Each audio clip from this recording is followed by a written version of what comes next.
We're streaming. Okay. We have a lot to talk about today. There is renewed talk about video game preservation, as nearly all video game manufacturers have said that they're going to be ending physical media and validating your licenses through the internet. So, we're going to talk about what your rights are as a consumer and what you can do to make sure you can actually use the media that you bought. Let's see. Also, hardware is getting more expensive, which makes it harder to sell consoles that people use to play these games. The cost of subsidizing hardware is getting more expensive, and many companies are going to stop the subsidization. Take Valve's Steam machine, for example. We're going to talk about that. And is gaming on Windows getting worse? There's been some changes to the Xbox app, which impacted my computer, and we're going to talk about that. So, thanks for joining me for another Saturday morning. I have Pac-Man, the Pac-Man cartoon going on in the background right now for a Saturday morning. And interesting story about Pac-Man. When I was a little kid, Pac-Man was all the rage, and there was so I did a poster for Vacation Bible School when my mom made me go to church, and I did Pac-Man because ADD kid, I'm going to talk about I'm going to do what I want to do, and did Pac-Man, and it had Mesmeron on there, and I was an artist. I went to art school and all that sort of thing, but it really showed up when I was a kid. And so I did a poster about Pac-Man, and I had Mesmeron on there, which was a character that's not in any of the games, but was in the cartoon. And one of the judges said I would have won if he knew who Mesmeron was, because Mesmeron was saying, "Go to Vacation Bible School." But anyway, I digress. That is my story about Pac-Man. So it's Saturday morning. We got cartoons going on in the background, 80s and video game theme. So uh, so let's go ahead and get on to the news. Here's Yak off the news choking Yak. And so let's get on to the news. All of the stuff I talk about, I have too much news, more than's going to choke a yak. So I have too much news. And all the stuff I'm going to be talking about, all the links are in the on the OC Mod Shop website. And once this podcast is done, I'm going to post the video into that post, but it's up there right now. So, right now, Xbox Game Pass Starter Edition expands to more players. So they're adding some more. We'll talk. There's more news about Game Pass, and but basically they're trying to keep things afloat, and so they're shaking up what the tiers are for Game Pass. So there's new subscription access. Xbox Game Pass Starter Edition is now available to Meta Horizon Plus subscribers, offering 50 plus games and 10. So if it's the 50 game thing, then it's the lowest tier of Xbox Game Pass. I think even Discord started saying, "Hey, do Discord and you get Game Pass," but it's the low tier. 10 hours of cloud gaming per month. So it's the affordable bundle combined with Horizon Plus's existing 100 plus games. Users can access 150 plus games for $7.99 a month, cheaper than the Discord Nitro bundle at $9.99 a month. Okay. Starter, so that's a thing. The Xbox CTO says this is an unacceptable situation and apologizes for its biggest outage in recent memory. So I did I post some of my shorts on TikTok too. And I did a thing about a snippet from the podcast last week about one of the outages for Xbox, and people were commenting in real time because there were outages going on in real time. But I wasn't talking about an outage that was currently going on. I was talking about an outage that was last week that had already happened, and people were thinking this was real time event. So people were commenting and asking me questions. How do I get my Xbox? How do I get Game Pass back? But one of the aspects of that was people couldn't play their digital games. So you had to log in. Some people were, some people weren't, but that's one facet of going digital only is whether it's a disk or whatever, you now have to authenticate with a server. And if you can't log in, if there's an outage to the service, you can't play your game. So I think there is a way to do it. If you set your Xbox as a home console, then I think you can play some games when it's offline. I have to check that. It's kind of similar to Valve's if you go into offline mode, but the thing is you have to go into offline mode before you know there's going to be an outage. Like if you're going on a trip or whatever, you can set your Steam Deck to offline mode. But I don't know about setting your Xbox console to home as your home console before this happens. But anyway, if you got in from work or school today hoping to chill evening with Xbox, you might have been greeted with an array of annoying errors. So I don't. I curate some of this news, but I don't read all of these, so I'm reacting in real time to some of this. The Xbox Network, not Xbox Live, generally has good uptime, but suffered an outage last week during Halo Campaign Evolved's launch window. So if you're having a highly anticipated game that you know is going to get a lot of traffic, but before I can scarcely remember the last time I still had a major outage. So Xbox's new CTO, Scott Van Vliet, says that and posted a lengthy article on Twitter to explain what went wrong. Earlier today, many players experienced issues with signing in. So it's another thing. All of these, if you play on consoles, they have to authenticate your game. You have to log in every time, and if there's outages, then you can't play. So, and that goes into the theme that we're going to talk about after the news, which is if physical games are ending, what are your rights as a consumer in terms of backup and being able to play your games and old games that aren't available anymore? Another Xbox studio hit with layoffs following an exit from Microsoft. So one of the things that happened is, with a shakeup of Xbox, when they laid off a bunch of employees, they also let some studios that they owned go independent. And one of those is DoubleFine. And DoubleFine did Psychonauts, and one of the newer games is Lighthouse, something like that. But anyway, they laid off 23 of its 90 employees after going independent, losing a quarter of its team. So, known for Psychonauts, Grim Fandango, Costume Quest. So their future, it's one of the things they have to stay afloat, and they had to let people go. I don't know any details about if these were developers or managers or what, but they had to let some people go. And I don't know what the financial issues are, if this is related to Gamepass or what they have to do to stay afloat, because some of their games did appear on Gamepass. Remaining team members are safe for now, with hopes to continue independently or being picked up by a larger publisher. So there's still fallout. There's going to be fallout in the gaming industry from this big shakeup that Xbox did of laying off a bunch of people. Xbox Game Pass failed to hit targets. Oh yeah, guys can't see that. I gotta switch my cameras around. Xbox Game Pass failed to hit targets because most people don't play a lot of games, according to one analyst. Most players only buy about 1 to 2 games per year and stick to their favorite titles, limiting Game Pass's appeal to the mass market. The indie game strategy focuses on smaller indie games, which may attract enthusiasts but could reduce mainstream reach.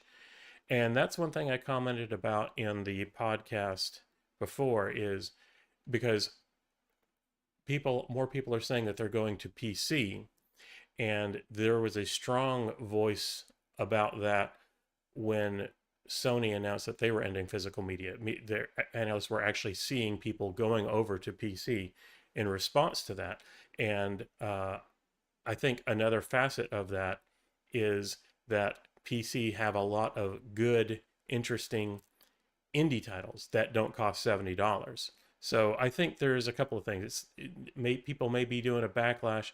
especially also with consoles getting more expensive. Why buy $1,000 console when a lot of people already have a PC? And especially if you're doing casual games, then even a light laptop with integrated graphics can do some of these smaller, lighter games. So the cost of entry to play some of these indie titles is really low, and a lot of people already have the hardware. So that's one thing. It's like, and the other thing too is I'm seeing the Xbox and PlayStation stores also getting some of these smaller titles in, but then it turns into a flood of games, and there's too much. You don't know what to get, what to buy, because even if it's $7 or whatever, you don't just want to throw your money on something that you may not play. But anyway, and I think more and more people are looking for just something to pass the time and not a great investment. And that's where indie games also come in. They want to just pick something up, play for a couple hours, forget about work or whatever. And when you have a console game that has a lot of investment, it's like, oh, you didn't play it for a week, you come back, where was I don't remember the controls. They're complicated.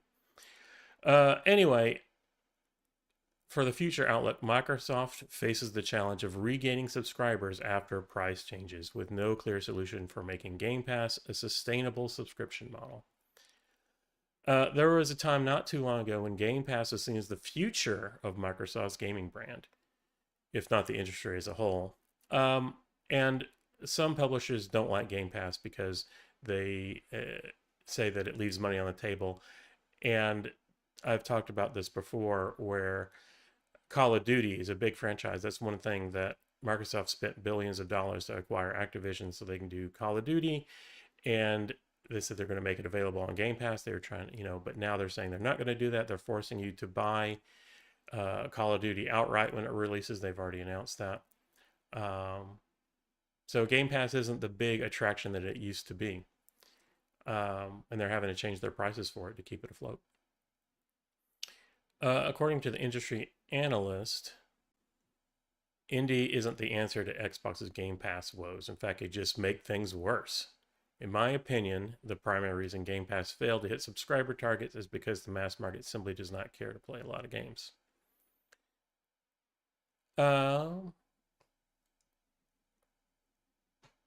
Let's see. Xbox just had its worst quarter in years. Xbox saw a 10% decline in content and service revenue and a 13% drop in hardware revenue, totaling almost $5 billion. It's the lowest since fiscal year 2024. Microsoft reported severance and impairment charges due to layoffs, partially offset by lower than expected voluntary retirement program expenses. There's a focus on AI, and I've talked about this, and this is one aspect. I talked about this in the last podcast, and I made some short videos about it that highlighted this out. That this is an aspect that a lot of people aren't connecting the dots with. Is the gaming industry is in trouble because of RAM prices, and Microsoft is complaining about Xbox prices, and they had to raise the console prices a couple of times. And it's their own AI ambitions that have directly caused this crisis. Microsoft is all in on AI. They're building these data centers. I'm not even going to talk about what an AI data center does for the community that they're built in. Some people actually have their electricity costs increase to pay for the electricity that the data center uses. But regardless of that, in terms of the gaming industry, the thing that people are feeling right now is the cost of RAM prices. And that's because they're building all these data centers. One of the biggest data centers builders is Microsoft, because they're going all in on Copilot. And it's rumored that the next version of Windows is going to be basically Copilot OS. So everything's going to be real time. Everything's going to be talking to a server. But Microsoft's all in on that. And there's an AI focus. So this article mentions this point. Finally, journalists are connecting those dots. Microsoft's AI investments, $3.2 billion, in Anthropic alone, and strong performance in Azure and Microsoft 365, highlight overall corporate growth. Xbox is not doing well. On the back of seismic layoffs in its gaming brand, Microsoft reported a 10% decline in Xbox content and services revenue. So, yeah, Microsoft's having, or Xbox is having issues. On to, I guess, some good news. Little water break here. So I got this water bottle, and it's like I've had this thing for, it's like this circle. It's basically a little cartridge that has like little flavors in it, so you can drink water. And you know, they say, "What is your new favorite drink again?" I'm not sponsored by them or anything like that, but it's kind of, I have these cartridges laying around, so I, you know, it's kind of neat. But as a person trying to be healthier, it's like drinking water. While that's good, I'm also getting a lot of aspartame in there. And since you can adjust the flavor, it's like they say that the cartridges can last like 10 soda cans or something like that. But, you know, if you want any amount of flavor, you have to up it a little bit. So you're getting probably more aspartame, artificial sweetener, than you want. So it's part of the reason isn't to get away from caffeine or, you know, the acids that are in sodas. It's to get away from the artificial sweeteners, and you know, this isn't really helping. But anyway, have to take a water break every now and then, get dry talking. Fallout 40th anniversary releases officially unveiled. Wait, it's a weirdly worded title. Fallout 40th anniversary releases officially unveiled by okay. A 40th anniversary of Fallout's coming. The original Fallout was in 1986, and I can talk about that in a minute because I'm going to show off, like, this is going to segue into some old games and how to play them. So I'll look at that. I'll see if I have the original Fallout. Central to the celebration of the Fallout franchise, including the standout Nuka Girl rocket suit statue. Okay. Anyway, 40th anniversary. And matter of fact, I think even Good Old Games has, yeah, Bethesda 40th anniversary sale. So I'm going to talk about Good Old Games in a minute, but they have a thing about that. Close some of this news out.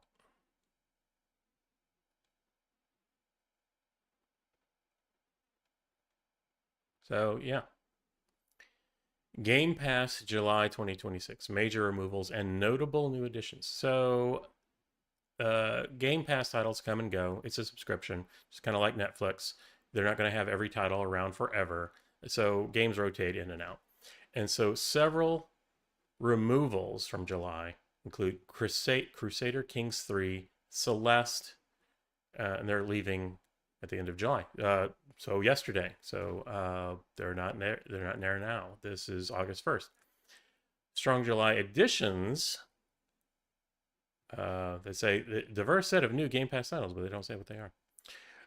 Late month highlights: Halo campaign evolved, Mistfall Hunter, and Corsair Cove arrived in the final days of July. I covered Halo campaign evolved. I was able to get a sneak peek at that. So check that out on the OC Mod Shop website or the OC Mod Shop Clips channel. I have some gameplay of the first couple of levels of Halo campaign evolved. I originally said that the controls weren't changed, and that was when I was looking at the Warthog, because I was talking about how Halo had revolutionized first-person shooters, because it was the first game where you could play a first-person shooter with a controller, because before that they were primarily keyboard and mouse. And so I was talking about the dynamics of driving the Warthog, which is different than driving a car in a lot of games. But I did say the controls didn't change, but I was wrong. They did change the controller layout for based on modern games, like mostly in first person mode, like when you bash someone with a, you know, and you can now zoom in and stuff like that. So they did some changes for the better. So I apologize when in this video I said that the controls didn't change, but they totally did. But for the better. It's a fun game. It's a huge game. It's $80, excuse me, 80 gigabytes just for that campaign, but it's really pretty. And I have a BV computer, and it was running about 160 frames a second. But on my Steam Deck, they say it's playable. It's certified for Steam Deck, but I was getting like 30 to 40 frames a second, and that's with a lot of tweaks and the graphics weren't great. So it's playable on the Steam Deck, but it's not great. But it plays, it's great. It's pretty. I would say if you want to play handheld, then get the one from 10 years ago, the Halo Master Chief Collection. That runs better on lower powered hardware.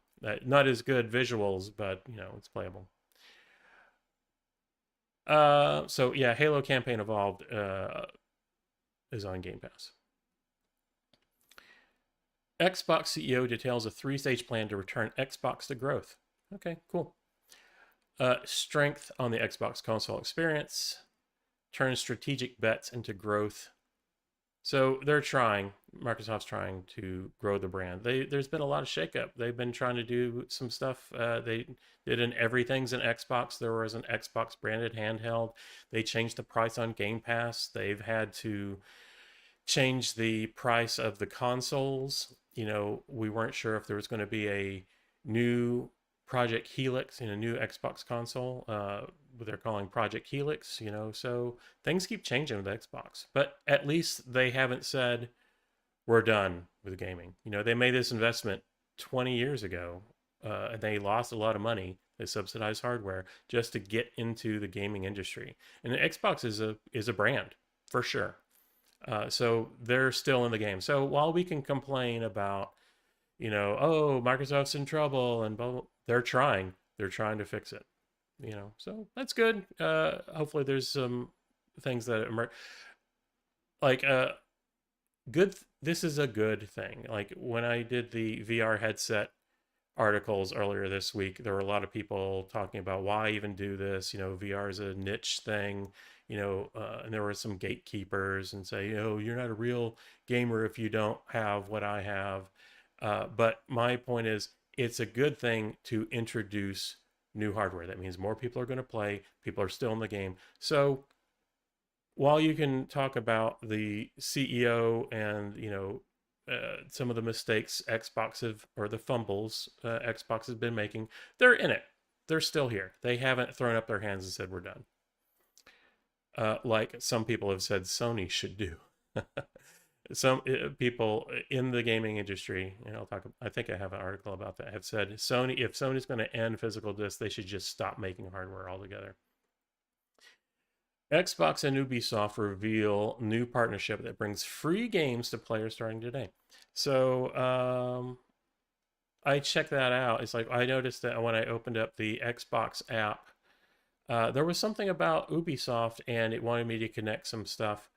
But one thing that I noted, so there are some Ubisoft titles and all that sort of thing. But one thing I noticed is that my PC, when idle, I wasn't doing anything. The fans were going. And I was like, what the heck's going on? And there was this Ubisoft Connect service that I don't even know how it got there, but it was doing stuff in the background. So we'll talk about gaming on your PC, that it's getting worse. And that was one aspect, the Xbox app. So there's a partnership with Ubisoft, and that means they're adding more services. So that's one thing. And I'll talk about this sure, you connect to some services and phoning home with Steam, but when you're on Linux and everything's in Proton, all of that stuff is self-contained in its own little environment. But when you're on Windows, it's all in your environment. So if there are services running and you only play games like a couple of hours out of the week, there's still these services in the background, hogging up your machine. But Microsoft and Ubisoft have a partnership. They bring more games to the Xbox app for PC. And Microsoft has added some Xbox classic games to Game Pass to PC Game Pass. So there's 4 games you can play now. Basically, they're the titles that Microsoft had access to: Blinks, Conquer, uh, Fusion Frenzy, and Crimson Skies. Basically the ones that have been available in backwards compatibility, because those are the only few titles that Microsoft has rights to. So, and that gets into the emulation aspect I'm going to talk about. In your rights as a consumer, what can you play? Do you have the rights to play a game that's no longer available? If no one's making it available, can you still play it? It's not on the store. A lot, there are like, what, 900 Xbox games on the original Xbox, and only like 5 or 6 are available to play today on modern hardware. So it's either have a hacked Xbox or use emulation or something. So new perks to the players. Xbox and Ubisoft are expanding the partnership beyond subscription services and console gaming. As a result, the companies announced they're working together to deliver several new benefits for players. Yeah. More Ubisoft content will be available through the Xbox app on PC. So yeah, there was an update, and one of the things with the update, I think this has been around, but there's an Xbox mode, which is basically like the full screen experience that Steam does. But I think there's also some tweaks that this does to Windows so that it uses your RAM more effectively or turns off services and stuff like that. But people have reported minimal success. And I think, don't quote me on this, but I think I remember reading that people still got better performance using Linux than using Xbox mode on Windows. Anyone who purchases eligible Ubisoft games for the Xbox ecosystem will automatically receive both the console and PC versions at no extra charge. But I thought that was part of the whole Game Pass Ultimate anyway. Is if you, so I guess this is for the lower tiers.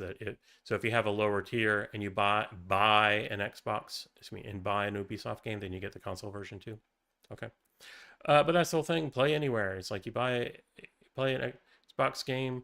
I still haven't tested this out, but if you save your game on Xbox, is that game save carry over to PC? I don't know. I'll have to check that out. But anyway,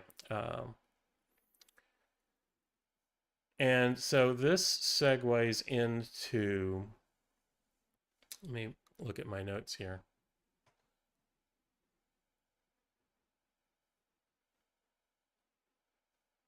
Hold on.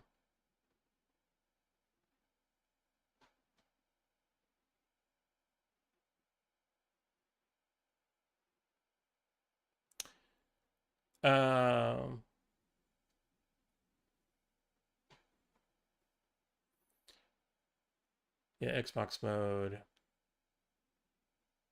Yeah, we talked about that. Yeah, Xbox to fix Windows 11 RAM heavy apps in an upcoming update. So I talked about this in one press release. Microsoft said that they were releasing an 8 gigabyte Surface. And I was like, so what? I have a couple of services and 8 gigabytes of RAM. It runs dog slow. So 8 gigabyte of RAM isn't enough for Windows anymore, but it runs, that's more than enough for Linux. Microsoft is working on WinUI 3 optimizations to reduce RAM usage in Windows 11's built-in apps. So they're reducing RAM, but one of the things that have added RAM is Copilot. AI uses a lot of RAM. That's just how it is. And they're all in on Copilot. But so they're also facing that a lot of people are gaming on Windows. And they're fighting with their initiatives. They want to have some background services that use stuff, but 8 gigabytes isn't enough. So they're saying, we're going to reduce RAM usage, but I don't know if this is saying that they're going to reduce the RAM related to its AI initiatives. We're basically collecting data on you. Some people call it spying. Changes aimed to improve performance and responsiveness, particularly on devices with limited memory. My Surface is begging for that. It's like it was a great machine back in the day, but after Windows 11 was forced on it, it was okay, but it's now unusable. It's practically unusable. Um, I have a Surface Laptop 3 that came with 8 GB of RAM, and it was an AMD model. So 2 of those gigabytes are stolen away from the operating system for graphics, and it is very unusable. Um, and it should, 8 GB should be more than enough for a student or whatever, but they're practically unusable. Anyway, internal trials are ongoing with no confirmed figures of public rollout date yet. So that stuff. So I'm gonna Windows 11 chief outlines plans to reduce memory footprint for 8 GB RAM devices. There's an onboarding setup, delivering faster and more efficient out-of-the-box experience, memory optimization for 8 GB and above, reducing Windows memory footprint to deliver a fast, responsive Windows experience. That's great. But they're going to have to manage stuff. So they want to push other features that benefit them and not you. Well, Copilot is kind of neat. My wife uses it for school, and it does make things easier. AI, if used right, is a great research tool. It's helpful, but at what cost? Your freedoms. It knows everything about you, because the thing with AI and Copilot and all those sort of things, it learns your speaking style, your writing style, and that's great. But how it learns that is by watching over your shoulder all the time. And so there's a memory footprint for that. So so that impacts gaming performance, and people, especially with RAM, they're trying to push out more features, but that requires RAM, and people can't afford computers and things with a lot of RAM because of Microsoft's own AI. So they're pushing features that make their own devices unusable. So let's go on to Sony. Rockstar Games co-founder Dan Houser weighs in on PlayStation's physical game disc debate. The debate over the future of physical games is gaining momentum following reports that Sony plans to stop releasing physical discs for PlayStation consoles. Dan Houser has said, Houser highlighted one of the biggest advantages of digital gaming, the ability to update games after launch. Okay. All right. Yes. So it used to be, the QA used to be a thing. Games are bigger, and it is harder, and there's bigger budgets. And so I get it. The bigger you make a game, there's going to be bugs. But with the shareholders pushing games for profitability, a lot of developers are forced to rush things out before they're ready. And I think philosophy now is go ahead and release the game, we'll patch it later. There was one patch like Black Flag Remastered. There were some patches that came out shortly after that, but one for Xbox was multiple gigabytes, not like 1 or 2 gigabytes. I think like 10 or 15 gigabytes a patch. So one of the advantages of digital games, yes, you can patch stuff after launch. Okay, that's great, but that doesn't give you a license to be lazy and push stuff out before it's not ready. Don't push out a tech demo and then call it a game later. 1.0 should not be 6 months after launch. Although digital releases have faced, this is Rockstar. Rockstar usually has pretty good stuff, and stuff that's really polished. Bethesda, on the other hand, the same glitches that you see in Starfield are the same types of glitches that were in, the Elder Scrolls 3. But although digital releases have faced criticisms from some players, noted that patches and updates have become an important part of modern game development. Okay, that's how they want to see it. But finish your stuff. Make it past QA first. Digital games can be downloaded ahead of a long trip, eliminating the need to carry physical discs. Yeah, and this is talking about bigger games. But smaller games aren't even worth putting on discs. It's like, would you have a game discs to play Dome Keeper, which is like 500 megabytes or whatever. No. Yeah, eliminating the need to carry physical discs. Okay, sure. But that's why a lot of people just install stuff. But the games are so big, and a lot of people only have like 500 gigabytes or maybe even a terabyte on their game devices, especially a portable gaming device. So one thing about games being so big is that there's only so much game. One commenter said to me, and I thought this was kind of interesting, that they're not optimizing their games on purpose, so that because they know that people only have so much storage. So if you're going to have a good game, they want only their game on your system. So I have a lot of games on my devices, but they're smaller, and even though I have storage, a bigger game, I have to really think if I really want it to take up a third of my storage if I only play it every now and then. Like Assassin's Creed, the latest one. Well, not Black Flag Remastered, although that's big. The Japanese or Chinese, I forget what it's called. But anyway, that's like 120 gigabytes. Do I really want that? So on one aspect, you really couldn't put these large games on discs anyway. And even if you did, you'd have to install it, which would take several hours. And even then still, there's only so much storage. So if there's a 120 gigabyte game and you have a 500 gigabyte device, that's a big. Why physical media still holds value. Jones also distinguished video games and other forms of entertainment through absurd venture.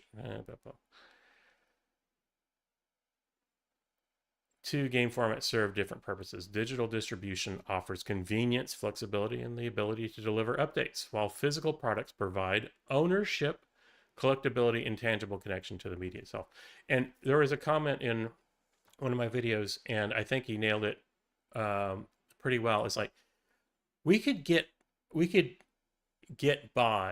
accept the whole digital media future. It's just how the way is going. The industry's going. There's no way to really change it. We could get behind that if we actually had ownership. If they couldn't just rip it away from you at any moment's notice. If there was a way to back it up and you always have it. And some people said, even though the Xbox 360 stores have gone offline, one person said that you can still download games that you bought, maybe, but those services won't be around. Even if those weren't around forever, you don't know that. You should be able to make a physical copy of it and be able to play it. So if we knew that we could do that, if there was actual laws or that we could own the things that we bought and it wasn't just a license, then we could trust, there wouldn't be all up in arms. The issue about ending physical media isn't about, oh, I can't play. It's about our rights as consumers, and a lot of people turn to emulation for video game preservation just because stuff isn't around anymore. It's like there are some video game purists that have walls of consoles and games and shelves of games and stuff like that, where you can have an emulator box that has all of that in the size of your fist. I'm not kidding. I have several emulator boxes and over 8 terabytes of ROMs. So all of that, all of my gaming history, all of gaming's history in a small footprint. And I can play them. That's what people are concerned about. Their video game, their history, their childhood, the nostalgia. When you put something out into the world, like be it a book or a character or a movie, the zeitgeist, you're putting something out into the world. You can own it, you can own the IP, but this is a part of people's lives. And when people play a game, people react to these fiction as just like they do a good book or any other artistic work. And it's a part of their being, and they own a part of this, and they want to preserve it. So they love the thing that you put out, and you're going to fight them on it. You're going to make it not available. You're not going to make money off of it anymore because there's no money to be made, but you're going to fight them because they love it.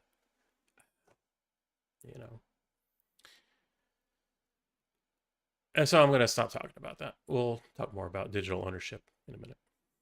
God of War creator explains uncomfortable truth behind why PlayStation is killing discs. David Jaffe, who pivoted to content creation on YouTube after finishing his most recent game, Drawn to Death, served as the game director on Twisted Metal 2 and God of War. What does he have to say? In a new YouTube video, he explains how he thinks the reasoning behind Microsoft. Okay. Here's a quote from him. Here's the truth, the actual uncomfortable truth that very few people in this space seem to want to admit is phasing out physical media is not some evil, greedy, Rothschild-coded, Illuminati-stuffed anti-consumer plot to ruin your life. It really isn't. It's just the brutal, unavoidable financial reality of an industry trying to survive the kind of games that made you love PlayStation in the first place. Those games now cost $300 million plus. I agree. It's, and there are, and also these companies need to have their finger on the pulse of the industry. While there are some beloved franchises, there's places for these huge games that have multi-million-dollar budgets like a Hollywood film, people also want to play indie games or small games or games that don't, that can be fun. There's a lot of fun indie games to be had that don't require $300 million to produce. And then you don't have to lay off a bunch of people when you realize you don't need them.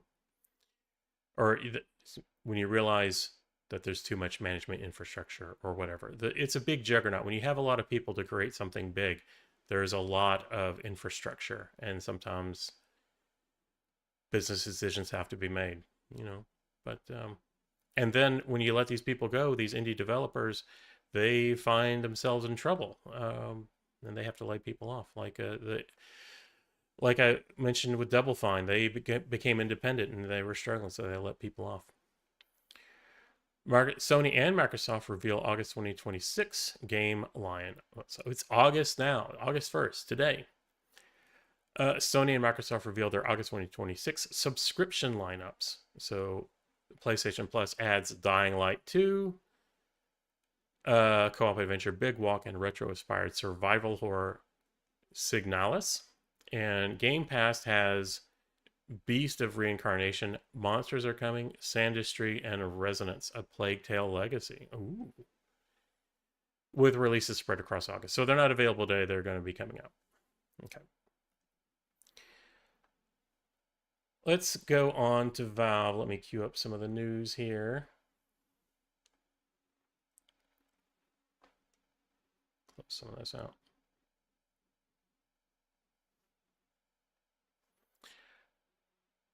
I stopped chasing RTX cards after realizing my Steam Deck runs my entire backlog better. The Steam Deck runs your existing game library efficiently using Proton, Steam level frame caps, and low resolution compositing.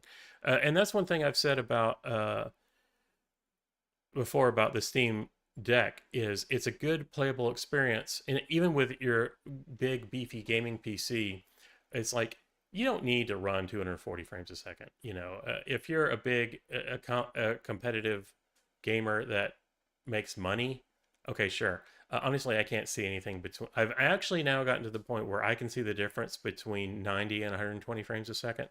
But anything beyond that is kind of pointless. So I cap my games at 120 when it needed, because you don't need to be running your games full speed. But anyway, why I'm saying that is on the Steam Deck, it's a very playable experience when you curb your expectations.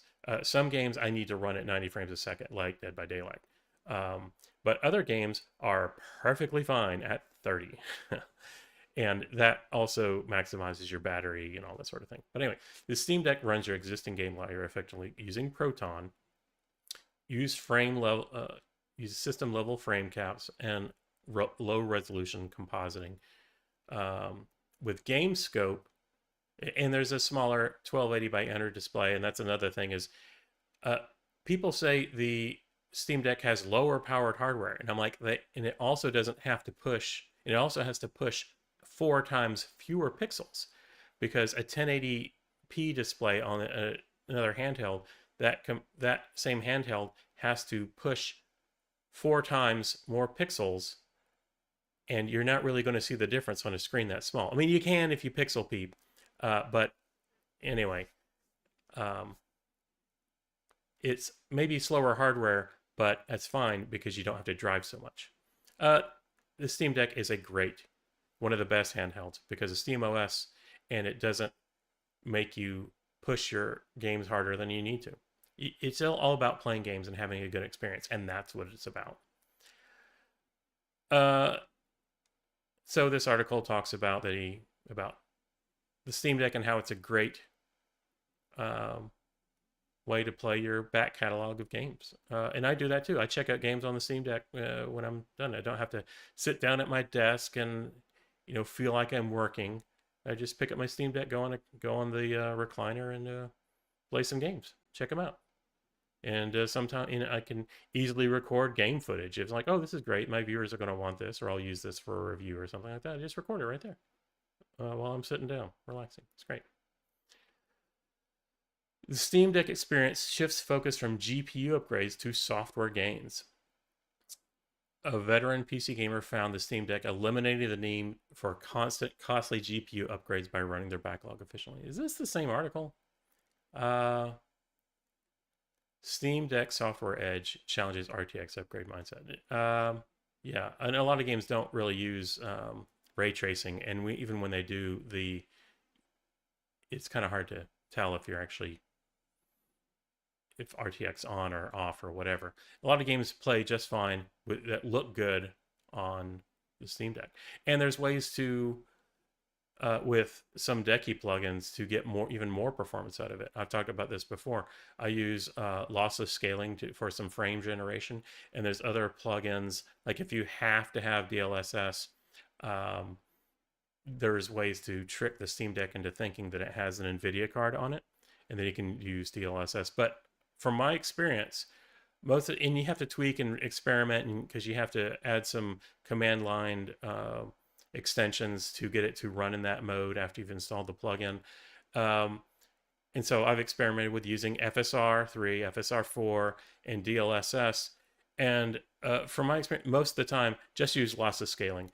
Just use that, and then you can play with a bunch of different options without having to go back and erase command line options, add new ones. Just use lossless scaling, and that's the path of least resistance to get more performance out of your games. If a game runs natively at like 60 frames a second, don't worry about it. But because there is some lag that's introduced when you're doing frame generation, but if you I absolutely do not use frame generation on something that's an online game like Dead by Daylight. It will ruin the experience. But for a single player game, use lossless scaling, and you can get more performance out of the hardware. Why this signals a shift in gaming hardware priorities. The Steam Deck success underscores a growing sentiment, that stable frame rates, efficient power use, and backlog accessibility matter more than ultra settings. I agree. As GPU prices rise, mid-range hardware paired with smart upscaling and optimization offers a more sustainable path for most players. Here, there's a thing to be said about optimizing your games. Resident Evil Requiem is a modern title, looks great, and runs great on the Steam Deck without a lot of tweaking. It's optimized, it works well. But a new game, Halo Campaign Evolved, it runs on the Steam Deck, but you have to do a lot of tweaking to make it look good. And it doesn't look good in compared to the PC version. It's not as optimized as it could be. So check out that article. From Proton to FSR, the tech behind the Steam Deck's performance. And here's another thing about I did an article that's going to be coming out about the Steam Frame. The Steam Frame is a PC. It's running on ARM, but it has 2 emulation layers, Proton and FEX, which is a way to get x86 games running on ARM. So, and it apparently runs great. It requires more memory, hence why the Steam Frame has 16 gigabytes. But with the Steam Deck, it just has Proton. But with the Steam Frame, you can. That's the thing. You can play.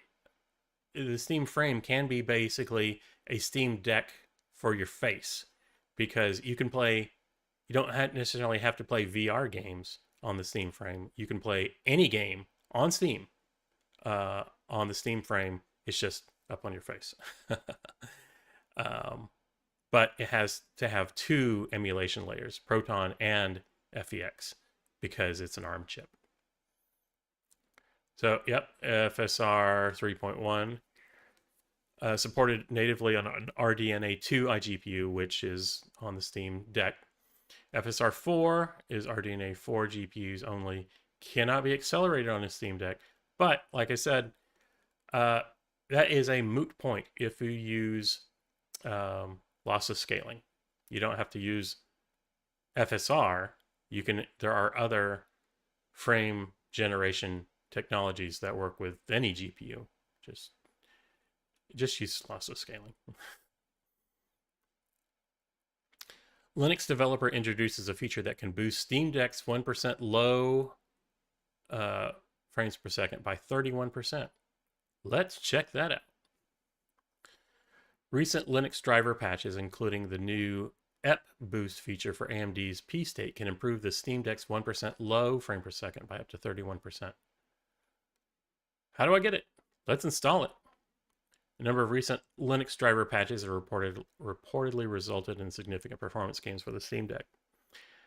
A fresh EP boost feature for the AMD P-State driver. And so that's the thing, why FSR 4 isn't on 7000 series cards, but it is on the 9000 series cards. I don't know, I have to read more about it, but it's basically what the hardware supports. How FSR 4 works is the states and some of the registers that is supported in the hardware. And that's why, so basically when they did the new drivers to get FSR 4 working on 7000 series cards, basically they got the technology to work with the other hardware. But so there's a driver that will allow that will allow AMD's drivers to get some performance out of it. So via Pharonics. So you can go here and learn more about that, and I'll dig into that to see about getting that driver. So good. Even more, every day there's more performance tweaks for a PC. And so that's the thing people have argued with me about Valve's frame being open, when I'm saying that the frame is open and the Quest is not. And that's, oh, well, what do you mean Valve isn't open? They control the hardware and they control the software. It's like, yeah, but you can install any operating system you want on it. You can make any tweaks you want on it. You can get more performance out of it. But with a community project, Meta's not going to let you do that with the Quest. That's why it's closed. You have freedom. Valve encourages this very thing. So you can get more performance out of older hardware because the community is enthusiastic about it.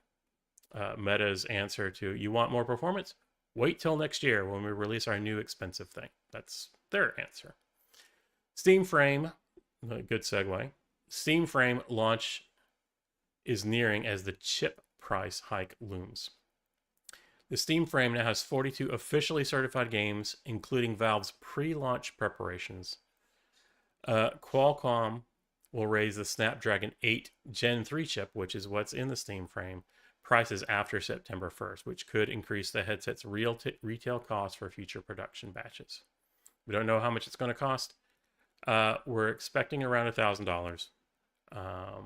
And I have an article coming out doing a deep analysis. Well, I've said that Valve is going to be a real competitor in the VR market space. People have said, yeah, but the Quest is available right now, and it's going to be less. And there's a video coming out tomorrow talking about the specs and that very thing. It's a real concern. I'm not just some Valve fanboy. I'm not on Valve's payroll. Uh, you know, they got some. There's some issues, and one of the issues is the price. And but and there are some features that it has that the Quest doesn't, and some features that the Quest has that the Frame doesn't. It's about what things matter to you, and I talk about that. So, is the Steam Frame the absolute must-have thing? Depends on what matters to you. It's but in a lot of my other videos, people have said you you're just saying stuff good about the frame. You're just a fanboy or what? It's like it's a good piece of tech, and it's good, and it's gonna increase. It's good for the VR community, but it's not perfect, and it's going to be expensive.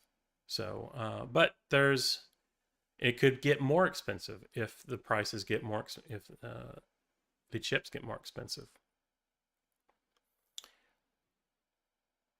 People are saying that the Steam frame is going to be dead on arrival. They said the same thing about the Steam machine, and it sold out. Although people have had to raise the price of the Steam Deck, and sales have fallen for the Steam Deck. Oh, right here. Steam Deck loses top handheld spot after a major price hike. The Steam Deck's 512 and 1 terabyte models jumped to $789 and $949, undermining its budget appeal. So there is something to be said about that. I still think, and so I did a video about this where the magic is Steam OS. There's some integration. There's some things you can do on the Steam Deck, like the capacitive thumb sticks. You can put your thumbs on top of it and then immediately go into gyro mode or do some other things that other handhelds don't have. I think that's a killer feature that you can't get on other things. But if you absolutely have to have a faster handheld, keep in mind you're going to have to push 4 times the more pixels, so you may not get the frames per second increases you think you might. But if you absolutely have to have a faster handheld and price is a thing, then get one of these other handhelds and put SteamOS on it. SteamOS is the sauce, is the secret sauce. But I still think the Steam Deck is one of the best handhelds. I think it's a legendary product. Regardless if you have one or not, it has impacted the way you play handheld PC games, for sure. Love it or hate it, the Steam Deck is the reason why the handheld industry is what it is today. SteamOS remains a major advantage for handhelds, offering a seamless console-like experience Windows rivals struggle to match. I have tried many times to get Windows to be very appliance-like, especially when I was doing trying to do an arcade cabinet, and I used just a house of card, and just would not work. So SteamOS, it's a console-like experience for sure. But it's a PC. There are some things that are tweaked. It's not completely, absolutely 100% bulletproof. That's part of its openness. Is some of the things that aren't bulletproof is some of the community-driven things like Decky plugins. So I think more people are having issues. The issues that people have with the Steam Deck, a lot of times it's with Decky plugins, but there are some issues that have to be had, but you just have to reboot it. Just like I've run into some weird things with the Steam Deck, and a reboot just fixes it just fine. It's still a PC, but in terms of a console appliance-like experience, it's great and way more stable than a Windows handheld. I've played with a few Windows handhelds, and I'll just stop there. Steam gamers are finding creative ways around an all-digital future. Let's look at that. A Reddit user created a game cartridge using a 2.5-inch external SSD to launch Steam games, combining offline play with neat. Okay, so that's great. And so they're kind of replicating the nostalgia of just putting in a cartridge. There was an article about people creating a disc that and modifying it so that when you put the disc in, it would automatically launch the Steam game. So it's replicating a nostalgic feel, but the problem is it still has to communicate to a server to authenticate if you have the license to that game. That's the real problem. So, okay, great. You create a game cartridge. The issue about digital rights ownership is that that someone else, somewhere far away, tells you if you can play a game or not. That's the real issue.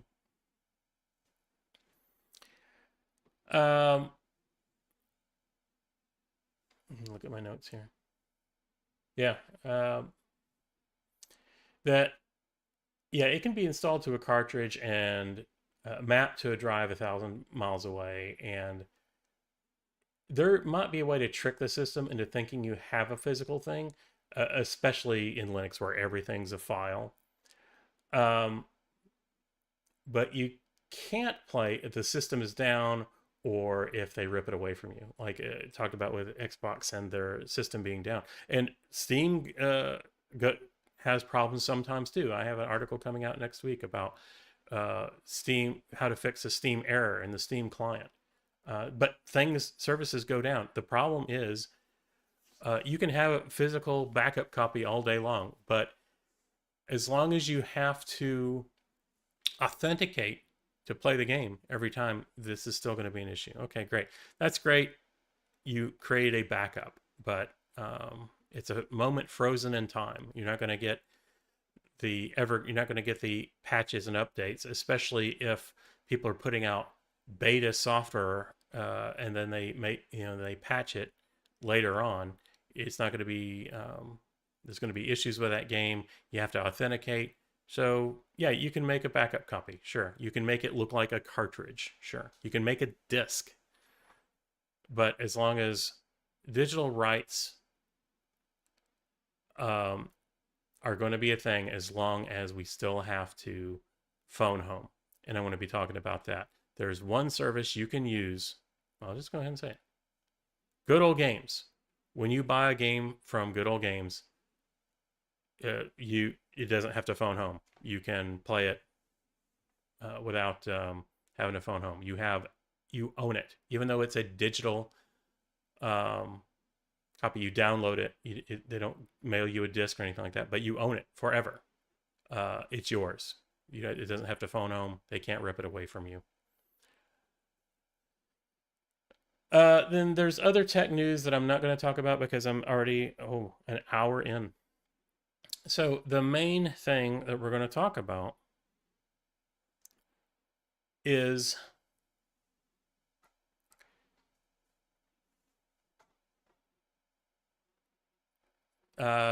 companies will no longer subsidize.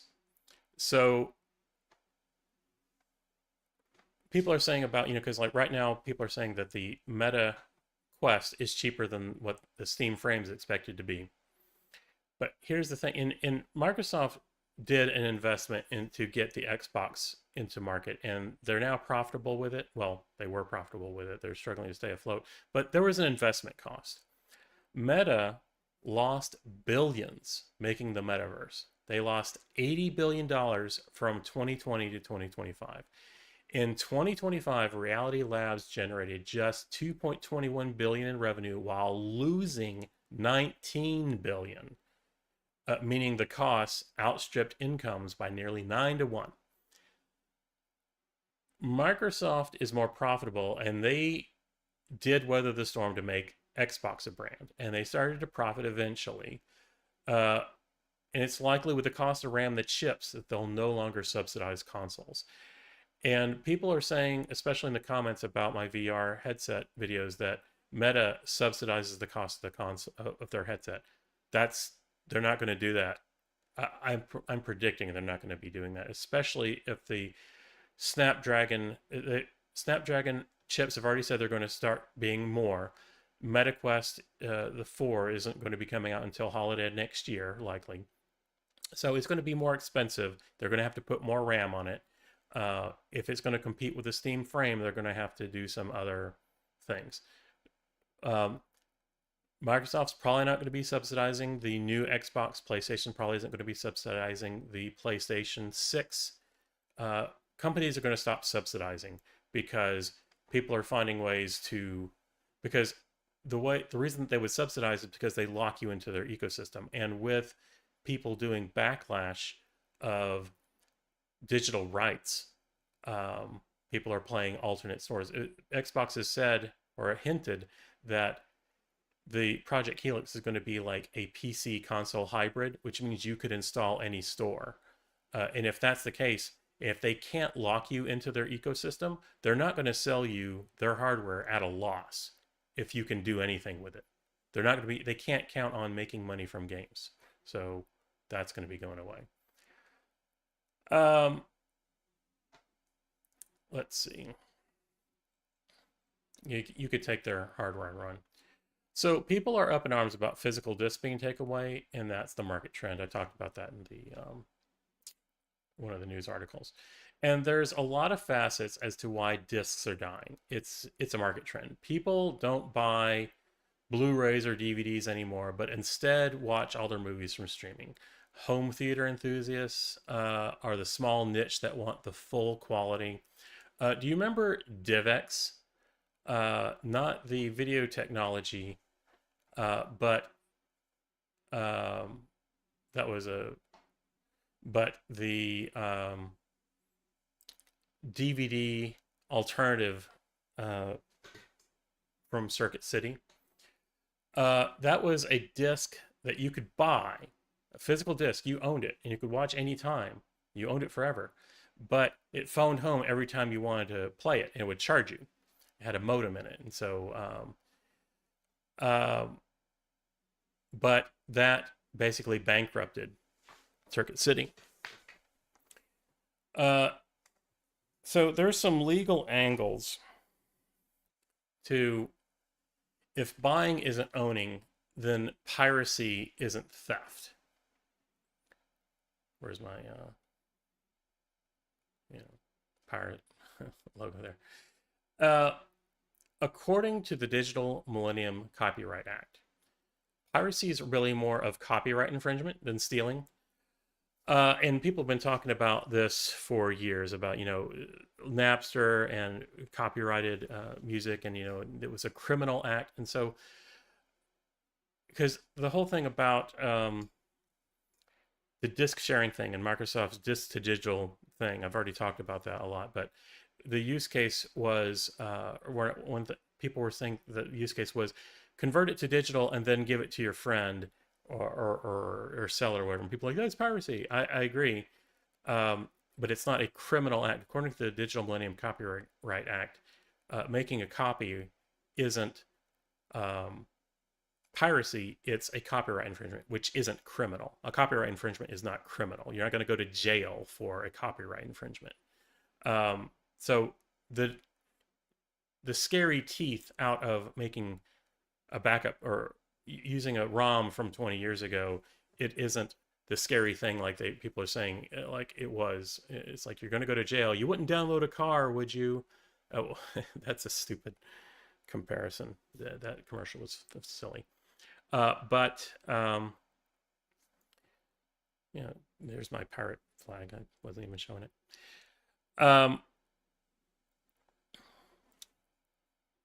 But so it could be copyright infringement, but you paid for something. You don't own, according to the Digital Millennium Copyright Act, you don't own the content on the physical discs, but you do own the discs.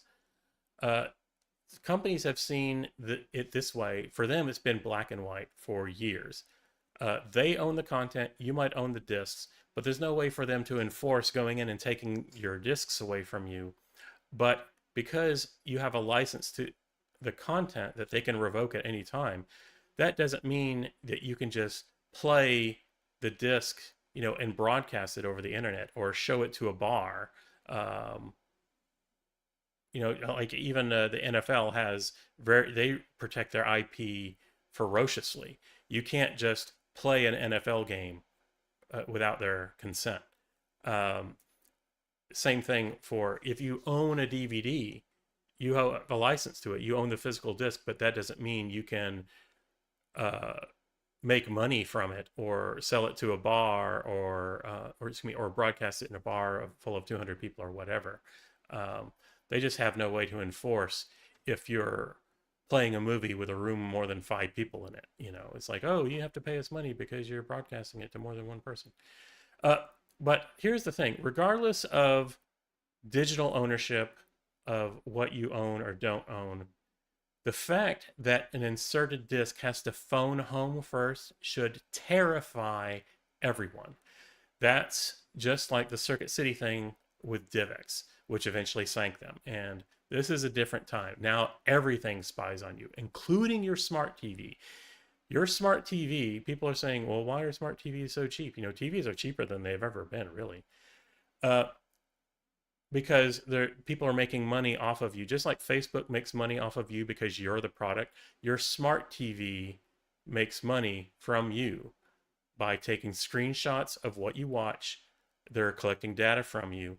They know what you watch, where you're watching it from, what streaming services you use, your habits, when you watch stuff, when you pause. If you plug in a game console, it knows what that game console is and what you're playing because it takes screenshots and phones home.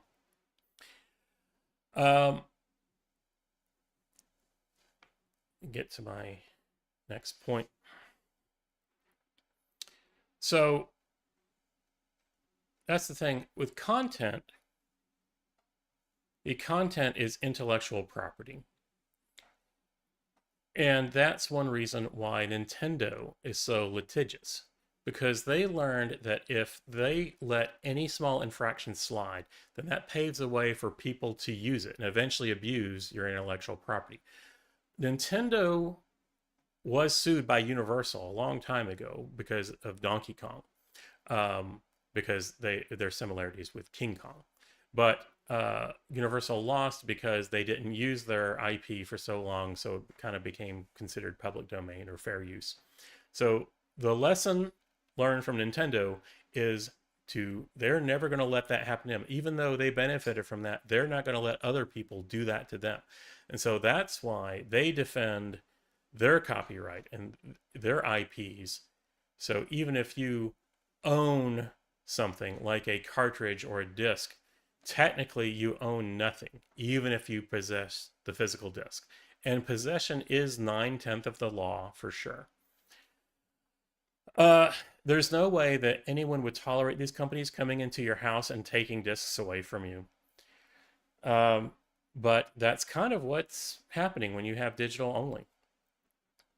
What if there was a world where players were all internet connected, or the device in your house could tell what you were watching and that you were watching it from a disc? They could deny the license to watch it or fine you. So if you're just like with digital only, they can revoke the license at any time, and say we lost our licensing agreement. You can't play this game anymore. Well, with physical discs, what if you had a disc player hooked up to your smart TV and you're playing a game, and since it's spying on you and they could tell that you're watching a movie, but the license expired, they could tell your TV to turn off or not play that disc or disable the input. It's possible now. It sounds Orwellian, but the technology exists right now. They could do it. Every smart TV has the ability to take screenshots and phone home. So I say if you have a smart TV, don't connect it to the internet. I have a LG monitor and I do not connect it up to the internet. So it can't phone home. But they have streaming apps on here to coerce you to connect to the. So it's the Trojan horse. Hey, look, we have some apps. You can watch Netflix on your monitor that you do work from. Hooray! That's the Trojan horse. What a great feature ad. I'm going to connect us to the internet. And then they spy on you. And every smart TV, most people aren't using smart TVs to connect their Xbox or Blu-ray player to it. They're using it to stream media. And because it's connected to the internet, there's probably some things you could do if you're a rights advocate where you can set up your own firewall and you don't let certain traffic through from your smart TV. But honestly, once you hook up your smart TV, it's all or nothing. So right now, your smart TVs are researching marketing trends, and this can also be used against you. And this isn't a conspiracy. This is reality, and this is happening right now. They've said that the Amazon Echo devices don't record you when not prompted. However, a recording was used to solve a homicide case because it recorded you and it sent it home, and Amazon had it somewhere and it was used to solve a case. It's a privacy thing. Your phones spy on you all the time. How did that evidence exist if it wasn't always listening? Have you ever gotten ads that mention something that you didn't search for, but you just kind of mentioned in conversation? Your phone's listening. People have proved this. This isn't conspiracy talk. I'm not wearing a tinfoil hat. This is just reality.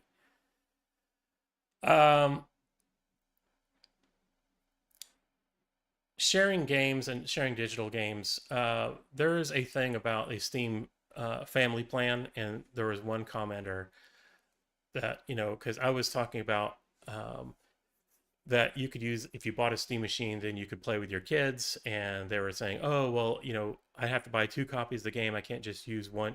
Oh, with the Xbox, I can play 2 copies of the game at the same time. I log into one and I set the other one as a home console, and so me and my daughter can play the game at the same time without me having to buy 2 copies of it.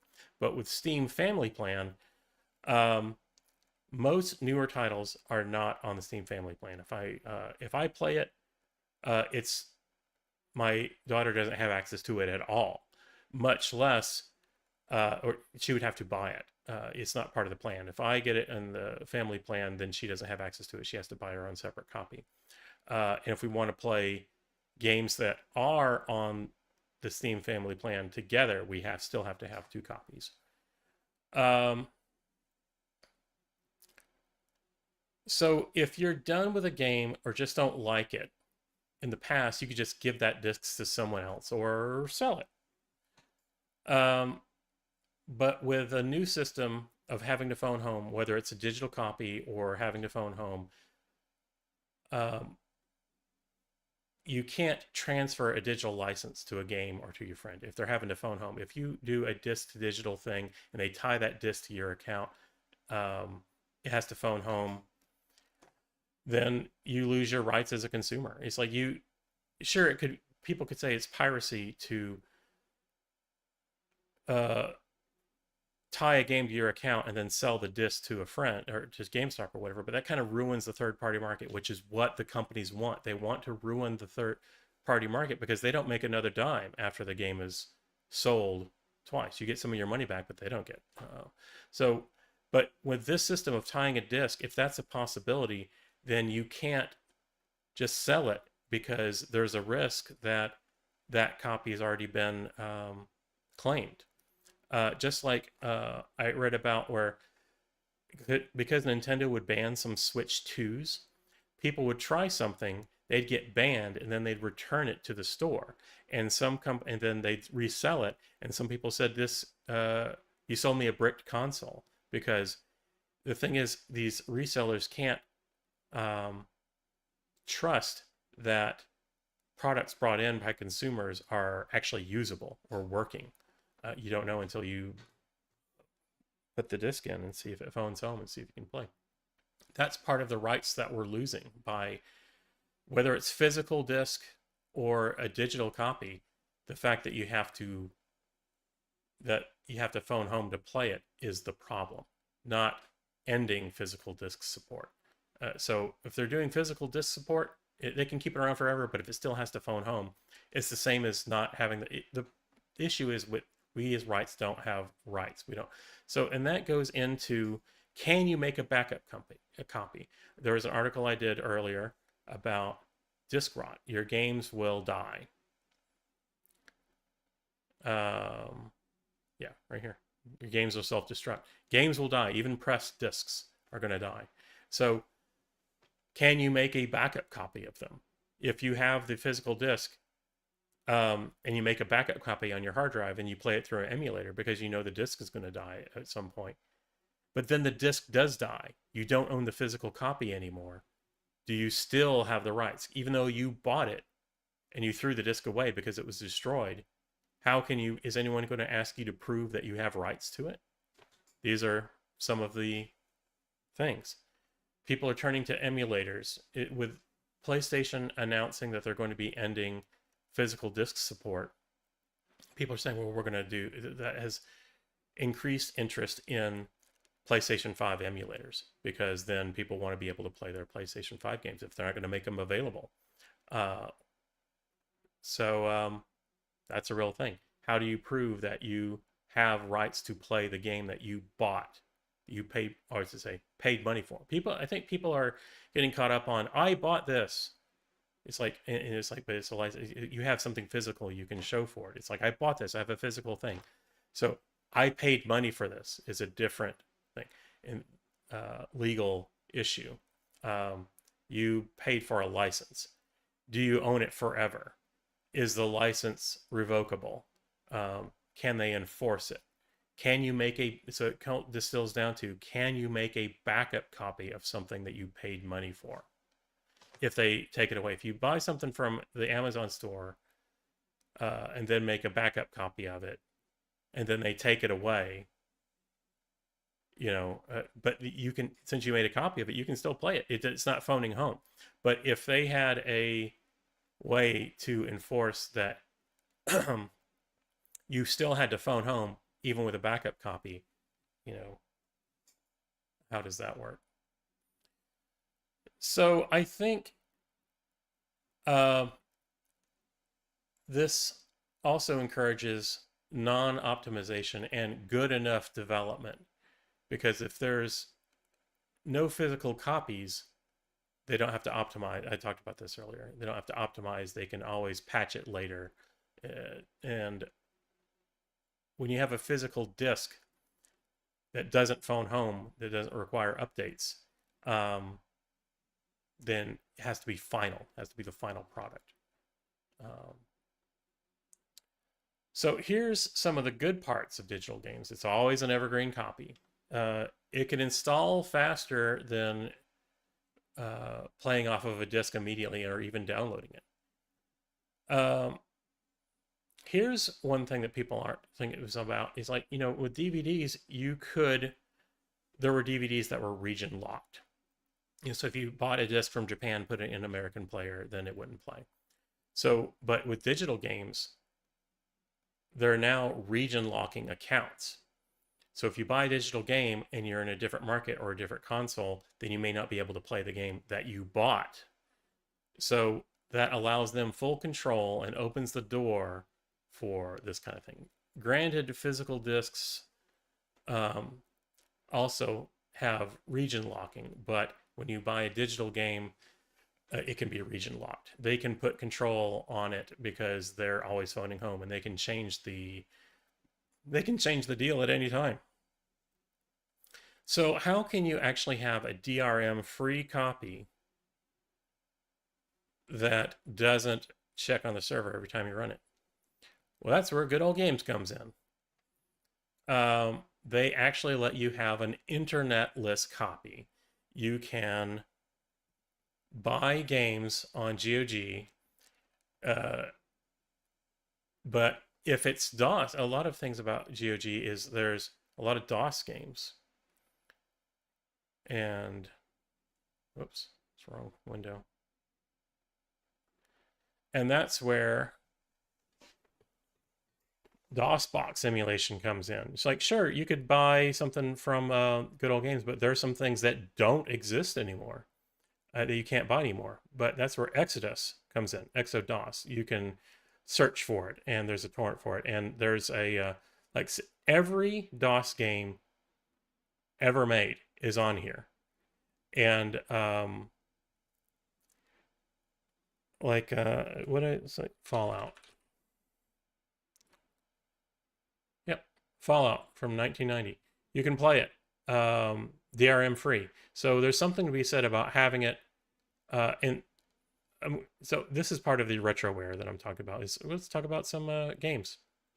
Then part of the thing about Exodus is it also gives you options that you could relive your childhood with hardware that you didn't have, like an MT32 MIDI device.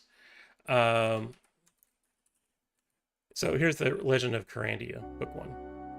And when I'm just going to launch it, and when it installed, it's like, do you want to play using DOSBox or ScumVM? It gives you options. I'm going to say play with DOSBox. Do you want it with a Sound Blaster or MT32? MT32 for sure. And it's a way better experience. So not only is it all the DOS games, but it's with the hardware that you wish you had when you were a kid. I'm just going to play because of YouTube's real funny about music. So I'm just going to close this out. But so that's the thing. If you really want to do video game preservation, but that's the thing. Maybe you had the Legend of Carandia when you were a kid. And so you can say, oh, well, I own the rights to it. I bought it a long time ago. But if you download a torrent and run it, no one's going to be enforcing these things. But where there's a case to be made is if there's a game that's on Exodus, but it's also they could make the case, Good Old Games could make the case that you're taking money away from them because you're playing a game that they're selling, even though this is the original copy from the 80s or 1990.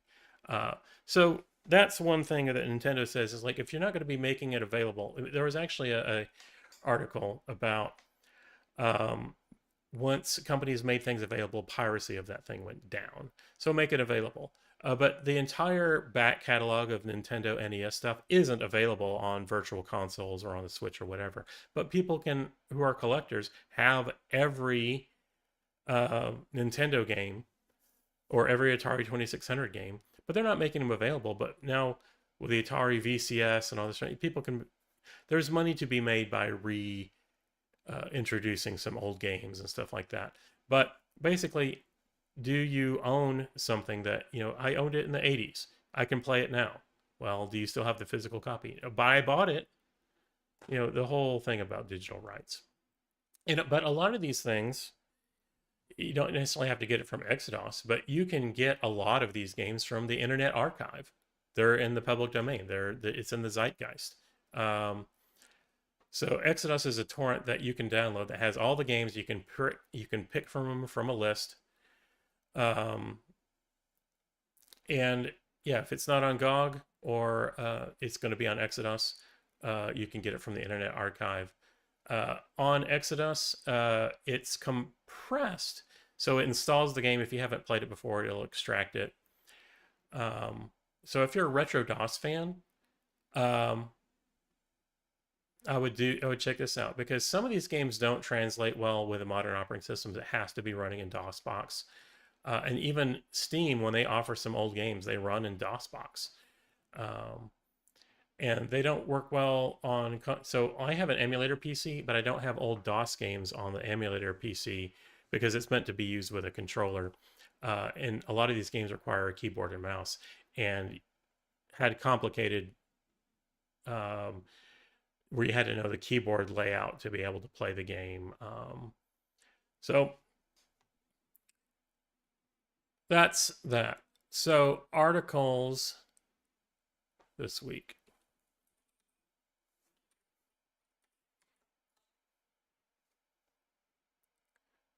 What did we...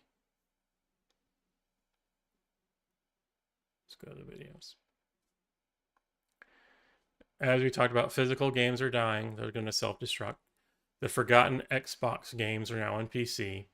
And you can increase your video frame rate of movies that you watch by using lossless scaling. It used to be that you had to use a Smooth Video Project to customize a video player, and then it would run, and there were some caveats to it.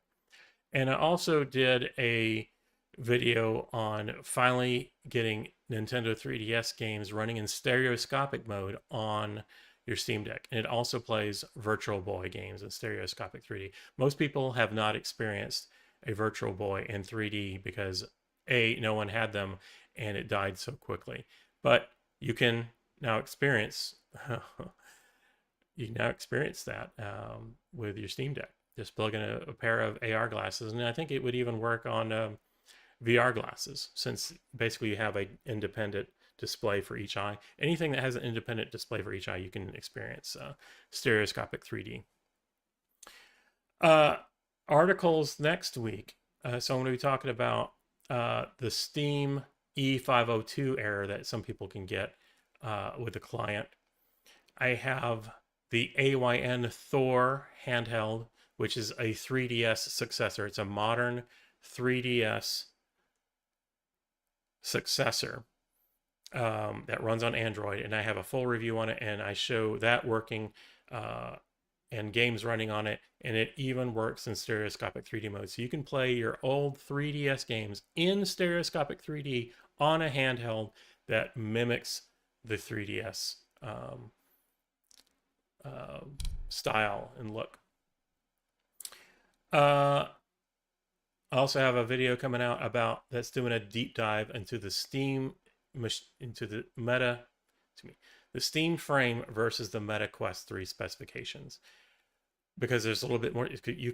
People are wanting to. I did some videos about it, but people saying because my whole thesis was it's not about the specs, and people saying I want to see the specs. So I'm actually talking about the specs and if it matters to you. So the frame isn't going to be for everyone. The Quest isn't going to be for everyone. What matters to you, which one you should buy or wait for, is dependent on what features matter to you. And so that video is coming out. And I'm doing a deeper dive into the privacy angle and what you actually own. And a lot of that is what I talked about here on this podcast. So with the retroware, I didn't prepare that because I was going to talk about the Exodus. And so that's the retroware. There's tons of games, and with this interface, you can search for things by region and what year they were released and all that sort of thing. But I could get into a sticky situation by showing gameplay for some of these. So in the music. So that's the retroware, is you can experience all the DOS games. Just get Exodus. There's a launcher that comes with it. It's already pre-configured. DOSBox is already set up for each of these games. Just double click, run the game, and there you go. So that is what we have today. It was another 90 minutes. So I appreciate you guys sticking around again. Thank you for all your support for the podcast. And I'm going to end the stream in a minute. But again, thank you guys for watching, and I hope you're having fun. And we'll see you next week for episode 13 of the Ocmodcast. Thank you guys.